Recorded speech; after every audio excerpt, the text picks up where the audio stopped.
Assalamualaikum warahmatullahi wabarakatuh. Bismillah. Alhamdulillah.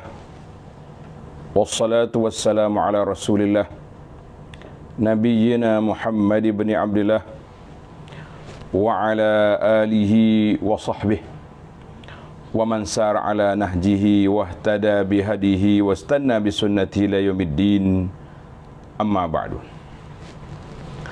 Muslimin dan muslimat, para pencinta ilmu, para pencinta Al-Quran, pencinta sunnah Nabi sallallahu alaihi wasallam.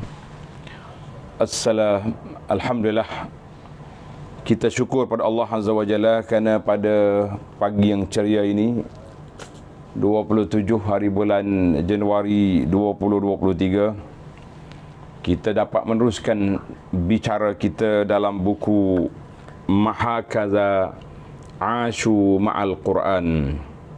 Demikianlah mereka hidup bersama dengan Al-Quran.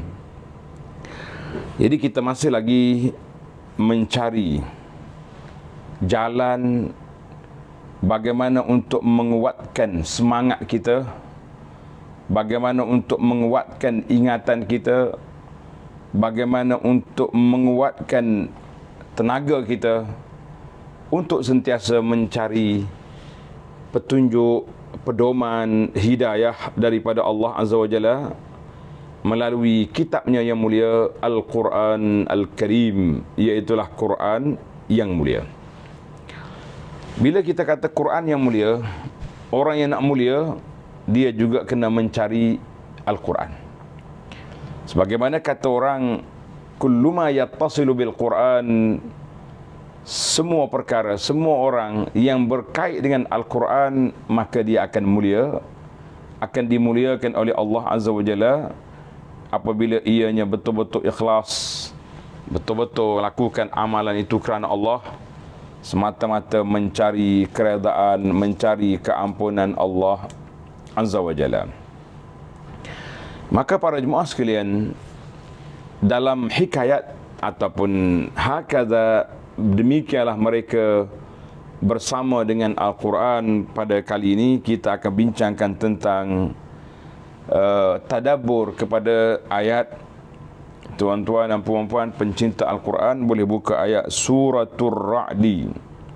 Suratul Ra'di ayat 11. Suratul Ra'di ayat 11. A'udzubillahi minasyaitanirrajim. Inna Allah la yughayyiru ma biqaumin hatta yughayyiru ma bi anfusihim. Inna Allah la yughayyiru ma biqaumin hatta yughayyiru ma bi anfusihim.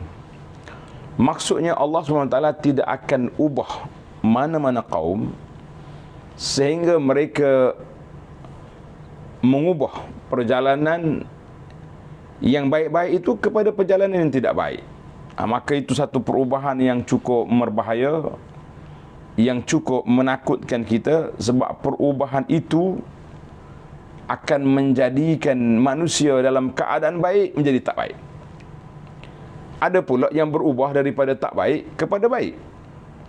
Jadi kita akan ambil yang pertama tadi, mulakan perubahan dalam diri, insya-Allah kamu akan dapat membuat perubahan yang besar di dalam kehidupan beragama untuk mencari keredaan Allah Azza wa Jalla. Baik para jemaah sekalian, kita tengok kisah seorang hamba Allah Azza wa Jalla yang mencari hidayah, mencari petunjuk, mencari pedoman bagaimana untuk mendapat hidayah Al-Quran ini. Ada seorang pemuda ini, dia orang panggil budak yang pasif hidup dia tu. Maknanya tak bergaul dengan orang, duduk bersendirian, senyap ya. Orang panggil budak lemah lah. Kita kata lemah. Dia kata kuntu fi uzlatin. Aku duduk bersendirian. Tak bergaul dengan orang, tak bercampur dengan orang. Sehingga kan keluarga dia cuba macam-macam dah nak suruh dia ni keluar, macam pemuda-pemuda lain lah, bergaul dengan orang, bermesra, duduk dalam masyarakat, biar nampak kewujudan dia dalam masyarakat. Sekarang ni tak apa-apa nampak ni. Kewujudan dia tidak nampak dia tu ada dalam masyarakat selain daripada seorang makhluk Allah yang berjalan gitu je. Jadi istamarral hal, berterusanlah aku dalam keadaan bersendirian, tak bercampur dengan orang, sehinggalah umur dia 19 tahun. 19 tahun, tengok kawan-kawan lain dah mula meneruskan perjalanan hidup mereka. Ada yang dah pergi ke asrama, ada yang dah mula nak masuk universiti, tapi aku masih lagi di sini. Dia pun terfikir, dia kata semua orang nak aku ni berubah. Semua orang nak supaya aku ni berubah, nak supaya aku ni duduk dalam masyarakat. Macam-macam lah kita kata nak tu nak ni. Maka dia kata satu hari, ini kelebihan tadabbur Quran. Satu hari dia kata, wa fi yaumin qara'tu, hari ini aku baca ayat Quran, ayat yang kita sebut tadi, suratul Ra'di. Dalam ayat suratul Ra'di, ayat sebelah ini, aku baca, innallaha la yughayyiru ma biqaumin hatta yughayyiru ma bi anfusihim. Allah Ta'ala tidak ubah apa yang sudah ada pada kaum itu, kebaikan-kebaikan, sehingga mereka sendiri ubah.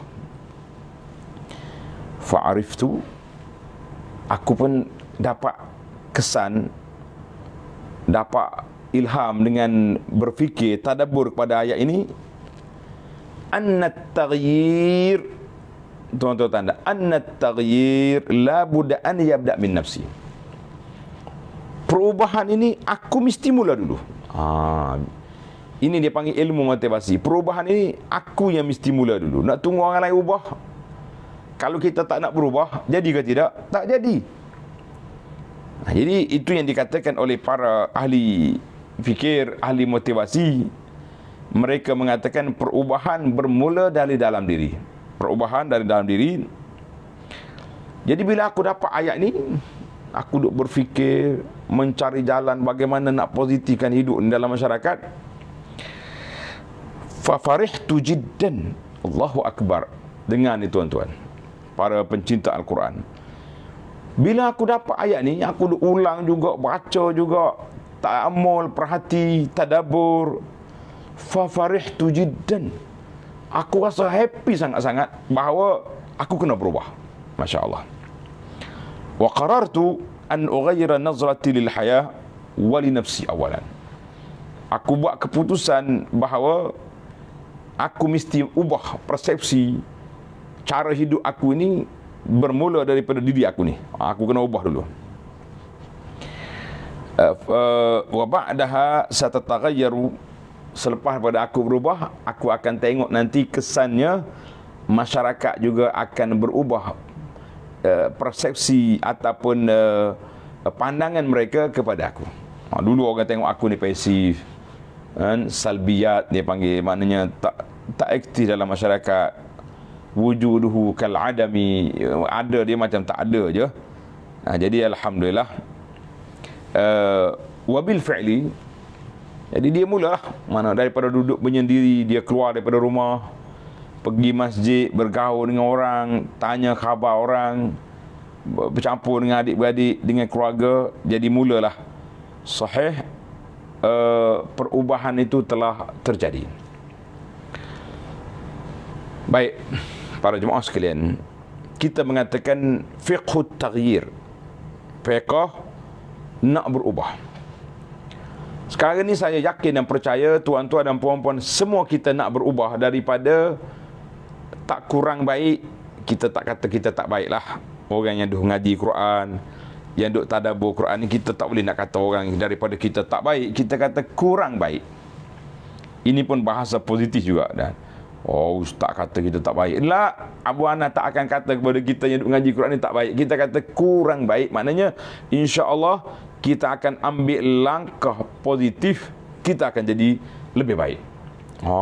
Kata orang di awal tahun, tahun baru, azam baru, tahun baru, semangat baru, tapi semangat itu mesti digilap dengan kesedaran diri supaya kita berubah. Dulu saya ni pakai tudung pun kecil-kecil je. Orang panggil belik tekok gitu ya kan. Sekarang ni kita dah cari tudung yang lengkap SOP sebagai tudung seorang muslimah. Maknanya lengkap. Dulu kita keluar rumah cincai gitu je. Kalau nak nak jemur kain di belakang rumah, di halaman rumah tu, dengan t-shirt tu kadang-kadang dengan berkembang kantung ya keluar. Ambil kain dalam mesin, pergi sidai kat situ. Sekarang ni tidak akan berlaku lagi. Jiran-jiran tak akan dapat tengok aurat kita lagi. Kita kata ini satu langkah yang begitu positif. Maknanya kita mesti, kata orang, perjalanan 1000 batu bermula daripada langkah yang pertama. Itu ibarat-ibarat kata-kata hikmah yang dikata oleh ahli-ahli fikir, memang elok, memang comel, memang cantik untuk kita sama-sama berfikir ke arah yang lebih baik, ke arah yang lebih comel, ke arah yang lebih elok, biiznillahi azza wa jalla. Itu dia panggil perubahan. Kata orang alladzi lam yatataghayyar, orang yang tak mau berfikir, tak mau berubah ni siapa? Orang ni dikira fi idadil mauta, orang mati je, yang terguling kat situ, tak nak ubah apa-apa.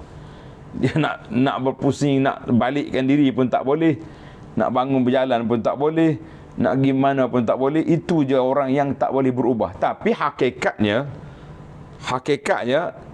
orang mati pun nak berubah. Tengok, belum mati lagi dia dah nak berubah dah. Dia dah mula, Allah Ta'ala gambarkan kita dalam akhir surah Munafiqin tu. Rabbi laula akhartani ila ajarin qarib. Wahai Tuhanku, bagilah tempoh sikit, masa ni bagilah lewat sikit. Fa as-saddaqa wa akum minas salihin. Aku nak berubah. Daripada dulu bakhil, orang Kelantan kata kopi, kepada nak sedekah, kepada nak bersedekah, nak wa akum minas salihin, nak jadi orang soleh. Ini juga manusia nak berubah. Tapi perubahan itu sudah tamat tempoh. Macam orang yang bekerja, sudah tak valid lagi dia punya jawatan, tiba-tiba nak lagi dia punya nak menjalankan tugas. Kita kata dah habis tempoh awak, tanda tangan awak dah tak laku lagi kan. Umur sudah berakhir. Bagaimana kita minta tempoh nak pergi sedekah, nak buat perkara yang tak baik, yang baik yang soleh-soleh, kita kata itu sudah tamat tempoh. Learning sekarang ni kalau nak buat, barulah yang sekarang ni kalau nak buat, yang kita kena buat sekarang, bukan tunggu bila sudah tamat tempoh. Jadi orang yang tak nak berubah ni siapa tuan? Iaitulah orang yang fi idadil mauta, dikira macam orang mati ya. Itu je orang tak berubah. Ada lagi tak ahli-ahli fikir berkata tentang orang yang tak nak berubah ni siapa lagi? Ada. Dia kata orang yang rasa diri dia cerdik, yang tak boleh lagi diajar. Orang rasa dia rasa dia cerdik. Apa yang aku nak ubah apa? Apa yang saya nak buat? Semua yang kita buat dah perfect, dah sempurna. Apa lagi yang kita nak buat? Orang ni juga tak akan berubah, sebab dia rasa diri dia sempurna. Semua nasihat-nasihat orang beri, yahsabuna kulla sayhatin alaihim, semua nasihat yang diberi dianggap sebagai kritikan kepada dia. La.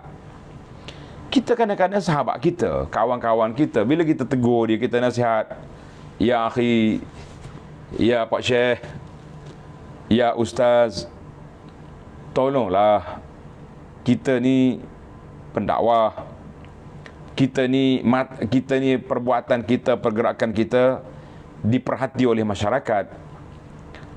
Bukan macam ahli politik takut hilang undi. Kita ni pendakwah yang akan diikuti oleh orang. Satu lagi yang akan dijadi hujah oleh orang. Ini dua. Satu, orang akan ikut kita. Yang kedua, orang akan buat berhujah dengan kita.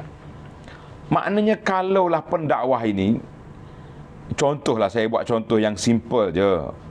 Ana ni, para jemaah minta maaf lah, saya tak nak cakap tinggi-tinggi, level-level profesor di universiti. cukuplah kita bercakap apa yang kita faham. Kita ni Pak Haji, Pak Imam, Pak Ustaz contohnya. Tapi waktu nak buat walimah anak, Masya Allah, hey, bukan mak andam yang datang make up anak kita, Pak Andam, Pak Pandi tu datang buat juru make up anak kita. Pak Pandi yang mari juru make up anak kita. Kita kata subhanallah, Pak Pandi maknanya bapak jantan. Masuk dalam bilik pengantin perempuan, duduk make up, duduk tengok kawan tu tukar baju, tukar pakaian. Kita kata, bila mari orang kampung tengok, oh, Tuan Haji, Tuan Imam guna khidmat apa-apa ni ke? Ya, oh saya minggu depan ni nak kahwin anak. Ingat duk fikir nak cari game mana. Oh nampak kalau Pak Imam pun guna, takkanlah saya tak boleh. Oh, syuf. Orang buat hujah dengan kita. Jadi sekarang ni wajib atas kita berubah. Biar kita ubah persepsi supaya masyarakat tengok kita, mereka menjadikan kita sebagai contoh di dalam beragama. Ini saya tengok sahabat-sahabat kita, kawan-kawan kita pergi ceramah ke pergi apa, asyik duk tunjuk makanan je. Ustaz, kita ni bukannya taraf juru apa ni, mana dia panggil apa ni, viral kan, apa dia yang duduk buat live tunjuk ni kedai ni sedap, kedai ni sedap. Bukan label ustaz tu, tunjuk sekali okeylah. Kita kata alhamdulillah lepas ceramah hari ni saya dijemput oleh pihak penganjur untuk makan di restoran mereka. Kita kata alhamdulillah mimbabi syukri. Tapi kalau setiap minggu duk tunjuk makanan menu lain pula, kita kata sampai bila kita nak jadi juru viral ataupun nak jadi orang panggil yang tukang iklan kedai-kedai, kita kata tak payah. Apa lagi kalau duduk tayang, duduk jogging dengan bini ke, kita kata subhanallah, betapa susahnya kita nak ubah persepsi-persepsi seperti ini. Jadi kita kena ubah. Kalau tidak, masyarakat akan jadikan tuan sebagai hujah. Masyarakat menjadikan tuan ustaz sebagai hujah. Ini yang kita akan bimbang, yang kita takut di dalam kehidupan kita pada saat yang gawat ini. Satu lagi, kita kena mulakan perubahan tu daripada diri kita. Dia panggil quwwatul azimah. Sebagaimana kata ahli motivasi, ahli pendidikan mengatakan quwwatul azimah tughayyiru syai'.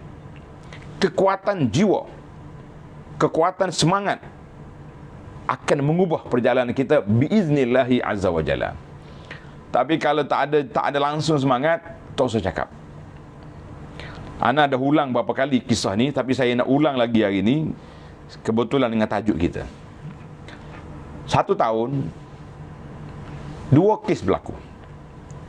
Semasa kami di Arafah, saya jumpa pak cik dah tua, jemaah haji, Isa Okok dekat dengan tandas di Arafah. Waktu dalam ihram, yaumul wukuf, pada hari kita berwukuf menjadi tetamu Allah Azza wa Jalla. Orang lain pergi Mekah cari haji mabrur, si tok ayah kita ni pergi cari haji Malboro. Na'udzubillah. Orang lain pergi cari haji mabrur, tok ayah kita ni pergi cari haji Malboro. La haula wala quwata illa billah. Betapa sedihnya saya sebagai salah seorang pembimbing jemaah haji. Bukan jemaah haji ikut saya tu, jemaah haji yang nak ikut Abu Anas, allergic daripada awal lagi, belum pergi lagi. Dalam kursus kita dah cakap, tuan-tuan, kalau nak ikut saya jangan duk bawa benda mungkar dan maksiat di Mekah, duk bawa rokok, buat apa, jangan. Jadi bila saya tegur pak cik ni, pak cik, kita di Arafah ni, saya tahu. Kata budak-budak kata tahu tak apa. Kan? Istilah budak-budak sekarang, dia kata tahu tak apa. Tahu tak apa. Kemudian sambil-sambil tahu terus je merokok. Bila kita tegur, awak siapa? Saya ni jemaah haji yang sayang kepada jemaah haji.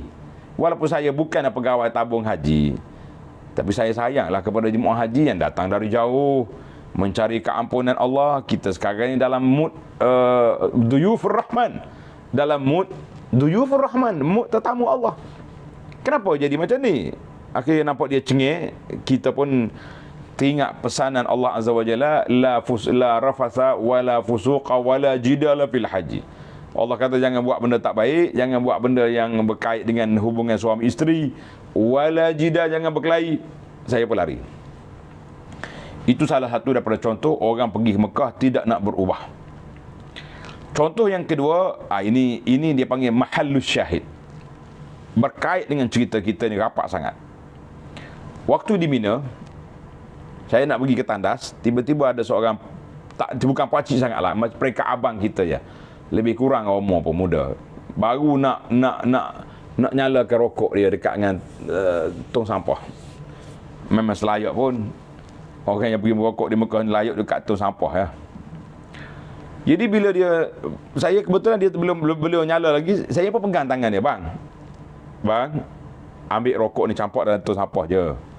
Kita di Mina sekarang ni, saya tahu. Campak je tong sampah. Kalau sayang sangat masuk balik dalam kotak, jangan buat di sini. Kita masih lagi dalam mood mengerjakan haji. Dia pun lain macam jeling, macam keras lah, nak lawan juga. Saya kata, abang, kita dalam mood haji. Salah satu daripada ciri-ciri nak dapat haji mabrur, tidak melakukan perkara yang maksiat.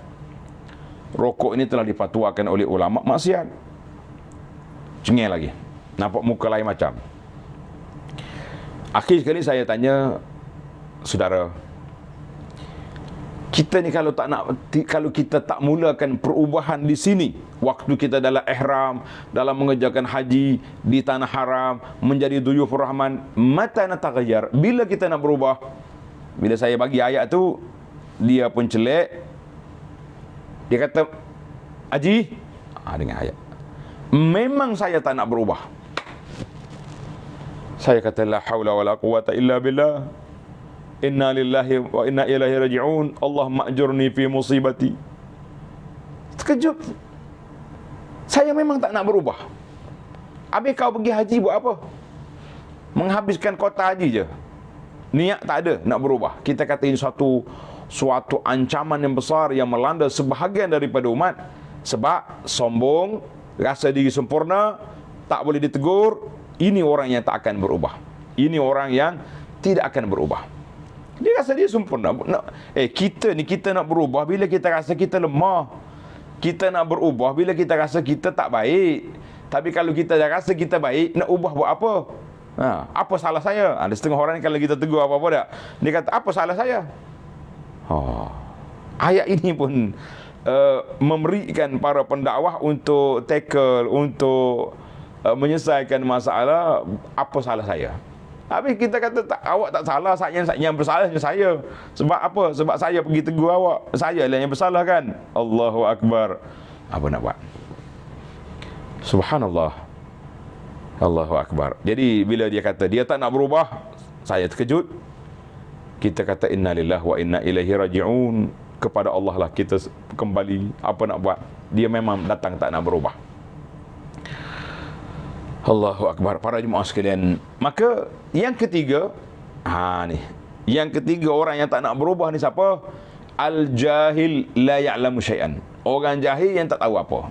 Ini yang ni mungkin lebih senang untuk kita ubahkan dia, nak banding dengan yang kedua tadi. Yang kedua tadi, dia rasa dia betul. Kenapa kita nak ubahkan dia? Itu sukar. Tapi yang ketiga ni, para jemaah sekalian, lebih dahsyat lagi. Lebih kurang sikit lah. Dia kata sebab dia jahil, tak tahu apa. Bila kita cakap dia, pakcik, makcik, kakak, abang, kenapa buat macam ni? Saya tak tahulah. Ingatkan dah betul. Sebab orang semua buat, saya buat je. Kita ni ikut-ikut. Lebih-lebih lagi yang buat depan dia mata pula Pak Haji, Pak Lebay juga. Jadi dia pun dia kata, kenapa dia nak ubah? Orang lain semua dia buat, orang lain semua yang buat belaka, jadi ikut je lah. Ini satu kes. Jadi kesimpulan kitanya, orang tak nak berubah ni siapa? Yang pertama, orang yang standard dia macam orang mati, yang tak mau berfikir langsung. Dia memang tak nak fikir, hidup dia macam tu je. Yang kedua, orang rasa diri dia sempurna. Yang ketiga, orang yang tak tahu apa. Baiklah para jemaah sekalian, kita mengatakan itu satu kepincangan yang agak sukar bagi kita untuk melaluinya tanpa usaha yang baik untuk kita menyelesaikan masalah kita ini, ya arhamar rahimin. Cuma ayat ini kadang-kadang orang salah guna ayat ni. Tak? Dia buat ceramah, dia kata innallaha la yughayyiru ma biqaumin. Allah Taala tidak berubah kecuali kamu berubah. Kita mengatakan ayat ini sebenarnya ayat ini tentang jihad, tentang orang yang beriman kepada Allah Azza wa Jalla. Tuan-tuan boleh tengok dalam tafsir surah kita lah, suratul Ra'di. Dalam tafsir surah Ar-Ra'di, Allah Ta'ala sebut innallaha la yughayyiru ma biqaumin hatta yughayyiru ma bi anfusihim. Suratul Ra'di, Allah Ta'ala tidak ubah keadaan satu kampung sehingga mereka sendiri yang ubah. Tengok ayat ni. Ayat ni tentang ingkar munkar. Tengok Tuhan sebut lahu mu'aqibatu min baini yadihi wa min khalfihi yahfazunahu min amrillah innallaha la yughayyiru ma biqaumin hatta yughayyiru ma bi anfusihim wa idza aradallahu biqaumin su' fala maraddalah. Maknanya orang ini duduk dalam keadaan baik. Macam kita sekarang ni duduk dalam keadaan baik, insya-Allah kita beriman kepada Allah, kita taat kepada Allah Azza wa Jalla. Tiba-tiba kita pergi tukar channel, pergi jadi tak baik pula. Dulu elok-elok je beribadat, dulu tak buat benda mungkar, tak buat benda maksiat, tiba-tiba pergi buat benda mungkar maksiat. Itu dia panggil taghayyur. Maknanya asalnya baik. Bila orang baik, Allah la yughayyir. Tuhan tak akan ubah keadaan masyarakat, keadaan kampung, keadaan negara. Tapi bila suasana berubah, negara dulunya baik, beriman kepada Allah molek-molek, tak banyak maksiat, tiba-tiba sekarang ni nak pembangunan, nak modernkan suasana, maka dia buat perubahan yang diredai oleh manusia. Kita kata oleh kerana kita ni nak label kita, nak standard kita macam juga negara-negara barat. Geng-geng LGBT yang tak tahu jantan betina pun diberi tempat, diiktiraf contohnya, ataupun kumpulan-kumpulan kaki maksiat diberi ruang yang banyak-banyak, maka timbullah maksiat. Jadi negara kita dulunya hak halal, sekarang ni menjadi hak maksiat. Contoh, na'udzubillah. Maka ketika itu Allah SWT akan ubah. Allah Ta'ala akan ubah suasana yang berlaku itu. Maka kita mengatakan ini satu perubahan yang cukup menakutkan kita para jemaah sekalian. Sebab apa? Daripada negara aman, kita akan tengok banyak bala-bala yang akan datang. Banjir datang, mengejut tak tahu kawasan mana, tiba-tiba je musim tak hujan jadi hujan. Ni tiba-tiba datang ombak yang besar melanda pantai kita, bercabut habis dia punya tempat-tempat berehat, dan rumah-rumahnya sekitar juga boleh musnah. Kita mengatakan puncanya manusia ubah daripada duduk aman di bawah rahmat Allah Azza wa Jalla, jauh daripada maksiat, jauh daripada mungkar, tiba-tiba kita create maksiat-maksiat secara terbuka, secara terang-terang menentang Allah dengan Rasulnya sallallahu alaihi wasallam. Maka pada waktu itu akan datanglah maksiat yang cukup membahayakan kita para jemaah sekalian. Jadi perubahan itu kesimpulannya bermula daripada diri kita, quwwatul azimah, kekuatan jiwa. InsyaAllah akan ada kekuatan untuk berubah. Kalau tak ada, tak sudut fikir. Pada tu Ana bila orang tua-tua, pakcik-pakcik, makcik mari nak duduk di pondok ni, saya akan tanya interview dia. Kita kata, kenapa nak datang sini? Pakcik mari sini buat apa? Dia akan jawab, saya nak duduk sini kerana nak ibadat, nak duduk ramai-ramai dalam suasana orang panggil mood beribadat, menuntut ilmu. Jadi kita akan tanya lah perubahan dia tu, nak ke tidak? Jangan isap okok sini, tak boleh. Saya nak berubah lah mari sini. Nak ubah dulu.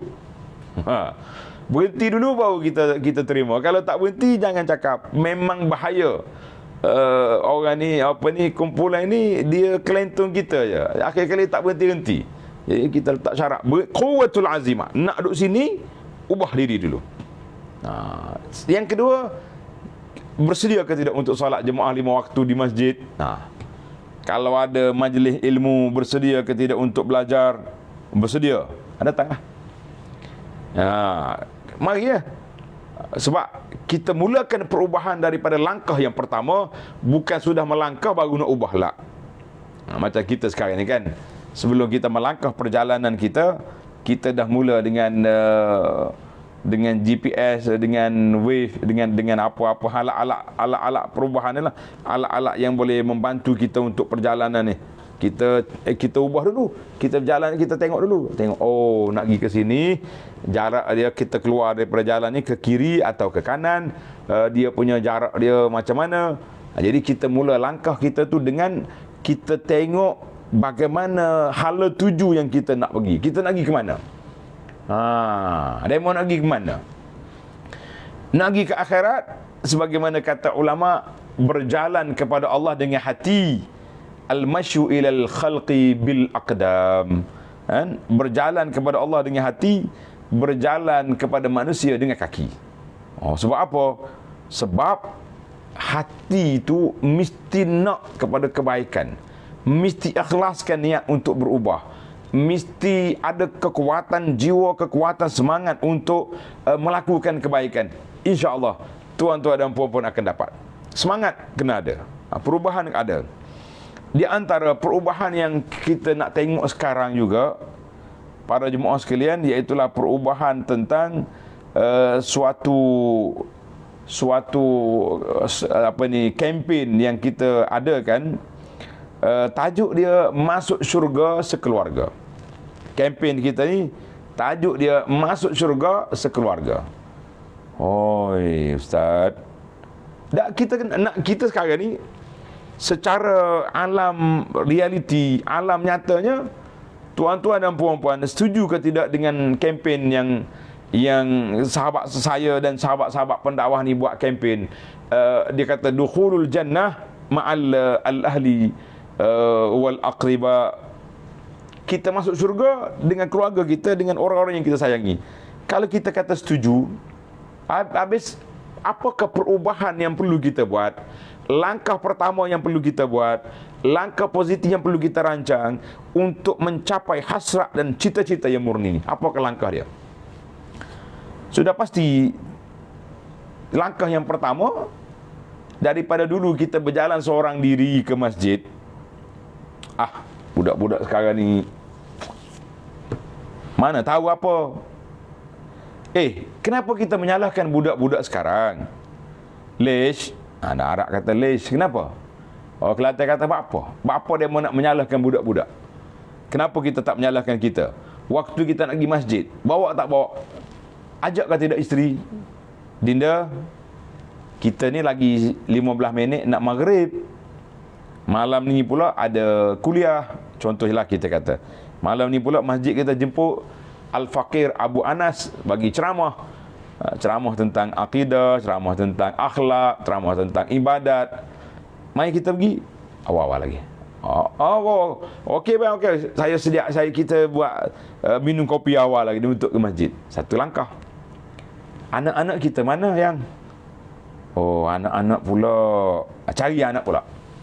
Panggil anak suruh siap. Selagi kita ni dipanggil ananiyah, kita pentingkan diri kita saja. Alah, budak-budak sekarang ni apa tahu? Budak-budak sekarang ni apa tahu? Dia pun mandi-mandi siap, tengok anak duk main, orang dah azan maghrib, tak peduli. Isteri waktu azan maghrib masih lagi duk sibuk tengok cerita dengan duk mengadak Tok Syekh TV dia tu. Dia kata apa? Lantak kau lah. Pintu lubang kubur masing-masing. Lubang kubur masing-masing. Pintu syurga pula masing-masing. Sedap dia punya ayat. Sedap dia punya ayat. Maka kita mengatakan ketika itu tak boleh kita sewenang-wenangnya menyalahkan anak-anak, menyalahkan keluarga sebab mereka tak mau ikut. Kita kena salahkan kita dulu. Jadi sekarang kita nak para jemaah sekalian memulakan langkah pertama perubahan kita, iaitulah langkah masuk syurga ke syurga. Maknanya kita pergi masjid satu family. Kita nak pergi majlis ilmu satu family. Cuma kadang-kadang majlis ilmu ada yang tak sesuai ni untuk kanak-kanak, untuk cuma kita pilih-pilih lah. Contohnya kita kata majlis ilmu ni agak besar, agak tinggi dia punya level, anak kita kecil. Jadi kita carilah kelas-kelas fardu ain yang mereka selepas solat ni dia boleh masuk dalam kelas-kelas yang sesuai dengan mereka, sebab kata sebagaimana diriwayat daripada Sayyidina Ali ataupun ulama lain mengatakan khatibin nasi ala qadri uqulihim, hendaklah kamu bercakap dengan orang mengikut kadar kemampuan akal dia. Jadi kita pilih yang sesuai. Tapi kalau solat semua orang boleh pergi kan, tak ada beza pula budak apa ni, kanak-kanak dengan orang dewasa. Cuma kita mengatakan langkah kita yang awal, langkah kita yang terbaik para jemaah sekalian, iaitulah dengan kita mulakan perubahan dengan diri kita, kemudian kita ajak pula keluarga-keluarga lain yang terdekat, kemudian kita ubah. Insya-Allah para jemaah sekalian, langkah yang terbaik, perubahan yang terbaik bermula daripada diri kepada keluarga. InsyaAllah dia akan melangkau ke masyarakat dan melangkau kepada qaryah, melangkau kepada yang lain-lain. Jadi alhamdulillah, jom kita berubah. Innallaha la yughayyiru ma biqaumin hatta yughayyiru ma bi anfusihim. Walaupun ayat ini tentang bala bencana yang menimpa kepada kaum yang syirik terhadap Allah Azza wa Jalla, tetapi kita boleh gunakan untuk perubahan kepada kita. Sebab orang yang tak nak berubah ini orang yang tiga kumpulan. Orang yang macam orang mati, mereka ni tak akan berubah. Orang yang rasa diri sempurna, mereka tak akan berubah. Orang yang terlalu bodoh, terlalu negatif sangat hidup dia juga tak mau berubah, sebab dia tak tahu apa untuk diubahkan.